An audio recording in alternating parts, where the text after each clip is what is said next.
Today we're going to talk about suicidality. I know it's kind of a heavy topic, but I think it's a really important one. We're going to talk about some common reasons that people feel suicidal, different types of suicidality, and then how we can support people that feel that way. My name is Sean. I'm a mental health coach. I work with 40 plus clients a week. I have a 98% satisfaction score from over 1,400 ratings, and I work with people that feel suicidal a lot. So first, let's talk about the different types of suicidality because I think that they get confused very often. So for the sake of simplicity, there are two types of suicidality. There is suicidal ideation and suicidal intent. Suicidal ideation is actually very normal and common. It is just thinking about the idea of what if I wasn't here anymore? And sometimes there can be pleasure in that thought. Suicidal intent, on the other hand, is I have a plan and I am going to kill myself. A lot of times these two will get confused. People will hear the word suicide and they will think, oh my God, this person wants to kill themselves. But a lot of the time, they just have suicidal ideation. They are just thinking about the idea of it. And in today's day and age, I think that you would actually be very hard pressed to find somebody that has not experienced some amount of suicidal ideation because life is really hard. And sometimes thoughts cross our mind where it's like, wouldn't it be easier to just not be around anymore? So this actually transitions perfectly in how to support people who experience suicidality, which is that when you hear somebody speaking about suicide, the first thing to do is identify whether they are talking about ideation or intent.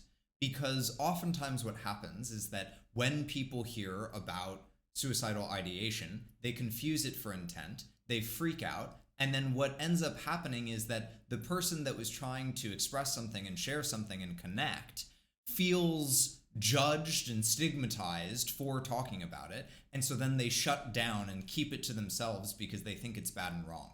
And what that ends up doing is it makes the suicidal ideation grow and grow and grow until it transitions from ideation to intent. And this is part of the reason that I think talking about this is so important, is because there is such a stigma around suicide that people don't feel comfortable talking about it. And in not feeling comfortable talking about it, it builds and builds and gets worse and worse. And if we can destigmatize it, if we can allow people to talk about it, then there is opportunity for people to get it out, get support, feel supported. So let's talk about how to do that. So if you identify that it is suicidal ideation and not intent, then the best thing that you can do is to make room for those emotions. Usually the reason that people experience ideation is one of two reasons. The first is that they feel completely overwhelmed, whether that is overwhelmed by emotion, overwhelmed by physical sensations. Sometimes people who experience chronic pain, life is just absolutely miserable for them, and so they don't want to be around anymore. And then the other reason is that they feel purposeless. They feel like there's no reason for them to be around. They're just, rotting away. And so what we want to do to help to support them in that is to allow them to express that and make them feel understood and safe in that expression. Because again, a lot of the time when people have suicidal ideation, they feel incredibly unsafe in their day-to-day life. So the more that we can make them feel safe and understood, the more that it is going to help with the ideation. Here are some ways that you can make people feel safer and more understood in conversations. The first one is validation. And if you've watched my channel at all, you've probably heard me talk about this before because I talk about it ad nauseum, but I think it's a really important concept. So validation, the first thing is that it is not the same as agreement. So when somebody says, I am feeling suicidal, you are not saying, yeah, you know what? You should kill yourself. That's not what I mean by validating. What I mean by validating is you are validating the emotions underneath. So for instance, if somebody suffers with chronic pain and that is why they are having suicidal ideation, you can validate that by saying something like, Yeah, it makes a lot of sense that it would be really hard to keep going in life when you are just constantly in pain. So to break down that example that I just gave, validation is a two-part formula. Part one is you tell the person that what they are feeling makes sense, and part two is you tell them why it makes sense. So it makes sense that you feel really suicidal right now because your entire life you have suffered with chronic pain.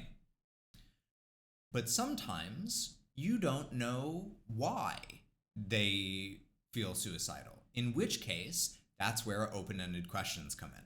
So open-ended questions are exactly what they sound like. They are questions that are not yes or no or multiple choice.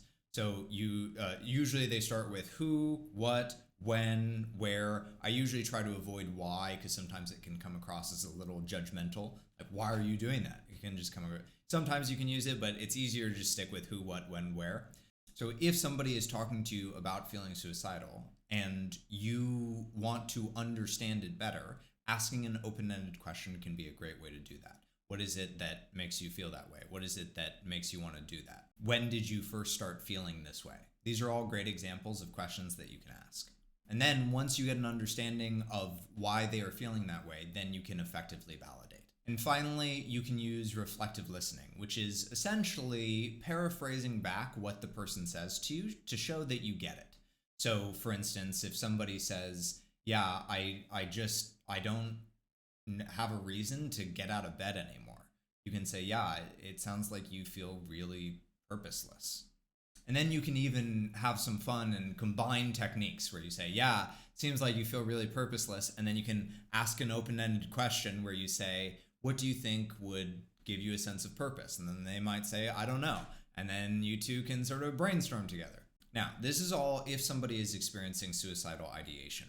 If somebody is experiencing suicidal intent, which again is if they have a plan and are going to kill themselves, you should call 911 and, send the police to their house. And either way, whether somebody is experiencing suicidal ideation or intent, it can be really good to encourage them to seek out some kind of professional help that is trained to deal with this sort of thing.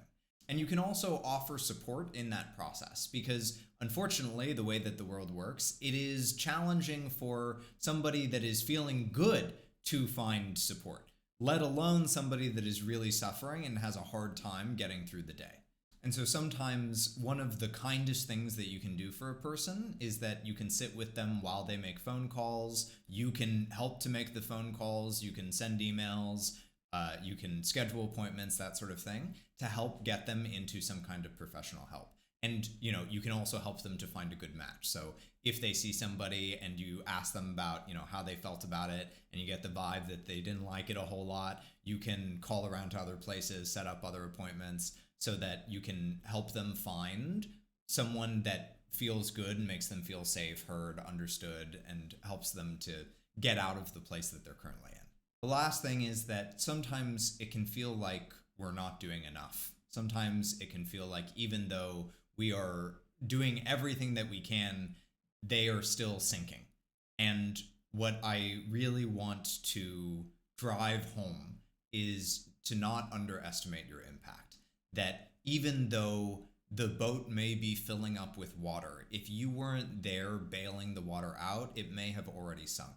And that is so important to keep in mind as you go through this process, because if we come to the conclusion that we are not helping and therefore just stop, then the person is getting less support. And it may be the most valuable thing in the world to just have another person there that is trying to understand and trying to support them. And if you yourself feel that way, I highly encourage you to seek out some sort of support. If you have had a hard time finding support, I would love to help you find that support. We can sit down and I can sit with you and walk through those phone calls and everything, but seek out some kind of support. If you want to do a quick check-in on your mental health, there's a free 2-minute quiz where you can just get some quick insights into areas that you might want to focus on. I'll leave a link down in the description. And if you are feeling really purposeless, this video walks through how I help clients find a sense of purpose. It'll either pop up here or be down in the description. I hope this helps, and I'll see you next time. Bye!